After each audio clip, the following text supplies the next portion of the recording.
خدا کا خوف کرنا چاہیے. جہاں لوگوں کو کھانے کو روٹی میسر نہیں, بیمار کے لیے دوائی میسر نہیں, وہاں یہ سب کچھ, تو پھر ہم اللہ کو کیا جواب دیں؟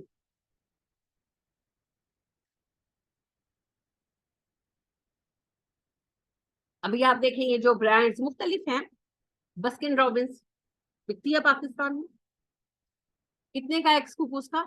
2500 کا, پتہ نہیں 2000 اور 700 کچھ کا, 3000 ہی ہو گیا بھائی. آئس کریم ہے, ٹھیک ہے نا, اس کا ایک سکوپ اتنا مہنگا, آخر لوگ خریدتے ہیں تو بکتی ہے نا, لیتے ہیں تو بکتی ہے. میرا کوشچن یہ ہے کیوں خریدتے ہیں ہم؟ چلیں ٹھیک ہے, آئس کریم کھانی ہے آپ نے, والس تو ختم, والس ہے سوری, فولگا ختم ہو گئی, والس کھا لیں, چلے ہیکو کھا لیں, زیادہ کوئی تکلیف ہے تو سویٹ کریم وغیرہ کھا لیں, چلے 200-250 کا ایک کپ آ جاتا, چلو 2500-3000 کا آئس کریم کا کپ, اور وہ بھی ایک سکوپ, اور پھر ان چیزوں کو نشر کیا جاتا ہے. مجھے کیسے پتا چلا قیمت کا؟ مجھے اگلے دن جب میں نے بتایا نا مریم بیمار ہے تو میں گئی اس کو ملنے, تو مجھے کہتی ہے کہ مجھے نا کیا ہوتا ہے, کاٹن کینڈی آئس کریم کھانی ہے. میں نے کہا وہ کون سی ہے؟ وہ کہتی ہے میں نے دیکھی ہے. تو اس نے مجھے کہا کہ نیٹ پہ نا اس نے نکالا cotton candy ice cream flavour ہے جی بسکن رابن کا. تو جب میں نے پرائس دیکھی تو میں نے کہا اس کی شاپ نہیں ہے یہاں پر, کہیں تو ہوگی دادو. میں نے کہا جہاں ہوگی پھر ڈھونڈیں گے, نہیں ہے یہاں. ظلم ہے, ظلم ہے ہمارے جیسے ملک میں, جہاں ایک عام بندے کو میڈیسن کے پیسے اویلیبل نہیں, ایک عام بچے کو پڑھائی کے لیے کتابوں کے پیسے اس کے پاس نہیں ہے, وہاں پر یہ سب کچھ, یہ اسراف ہے. اسراف حرام ہے. آئس کریم کھانا بری بات نہیں ہے, بچے شوق سے کھاتے ہیں, لے کر دیں. میں تو خود پسند کرتی ہوں بچوں کو لے کر دینا, میں اپنے بچوں کو گرمی میں اکثر لے کر دیتی ہوں, سبھی. لیکن بات یہ ہے کہ کوئی تو پیمانہ ہونا چاہیے نا جہاں پر ہم فل سٹاپ لگائیں گے, یہ چیز نہیں لینی, یہ اسراف.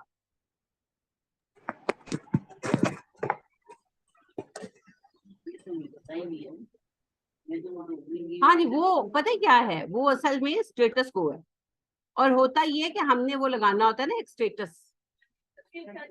ہاں بس یہ بات ہوتی ہے.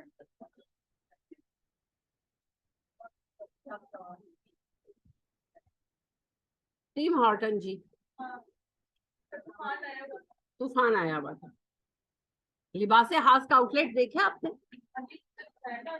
ہاں, تو نہیں لبرٹی میں نیا بھی کھلا ہے, وہ دیکھا ہے, بہت ہیوج کھولا ہے. میں نے تو اب دیکھا ہے ان کے کچھ 1-2 ماہ پہلے کھلا, لیکن میں بچوں کو لینے بیچ میں نہیں جاتی تھی, تو میں اس دن لینے گئی ہوں فرائیڈے کو, تو میں حیران ہو گئی ہوں, اتنا ہیوج. ظاہر ہے وہ اتنا ارن کر رہے ہیں تو انہوں نے اتنا بڑا آؤٹ لیٹ کھولا ہے. اور کم از کم مجھے تو بڑی پریشانی ہوتی ہے, کتابوں کی دکان ایک نہیں کھلتی, کھانوں کی دکانیں دیکھ لیں آپ. وہ تو میں نے بہت پہلے ہی دیکھ لیا تھا, یعنی کہ لگژری کا مجھے بالکل نہیں پتا. میں 2 سال پہلے, 2 یا 3 سال پہلے بچوں کے عید تھی تو کپڑے وغیرہ لینے گئی, تو جو ہے نا لگی ہوئی تھی, سیل لگی ہوئی تھی. میری دوست تھی نادیہ میرے ساتھ, تو وہ مجھے لے کے گئی, تو سیل لگی ہوئی تھی, تو وہاں پر ثنا سفینہ کے 2 پیس تھے, لون کے تھے, اور وہ یعنی کہ 50%, پتہ نہیں 60% آف کے اوپر جو ہے وہ 28,000 اور 22,000 تھے. تو میں نے کہا کہ اگر یہ اتنے آف پر اتنے ہیں تو یہ اصل میں کتنے کے ہوں گے؟ تو اس میں انہوں نے کیا ہیرے جڑے ہوئے ہیں, میں نے تو نہیں لینے. الحمدللہ میں بہت کم کوالٹی کی چیز نہیں لیتی, مجھے وہ چیزیں پسند نہیں جو جلدی خراب ہو جائے, لیکن میں نے کبھی حد سے مہنگی چیز بائی نہیں کی. سبب کیا ہے؟ صرف یہ کہ اسراف کرنا. تو جب اللہ نعمت دے تو اسراف سے بھی دور رہے. ملنے کا کیا ہے, ملنے کا تو دنیا میں بڑا کچھ ملتا ہے.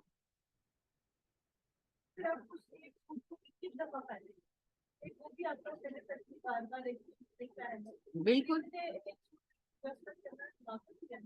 حماقت بھی ہے, اور گناہ کبیرہ ہے, کیونکہ اسراف گناہ کبیرہ ہے. دنیا کو جنت بنانا ہے نہیں, دنیا کو دنیا کی طرح استعمال. تو بس لگژریز نے ہمیں پاگل کیا ہوا.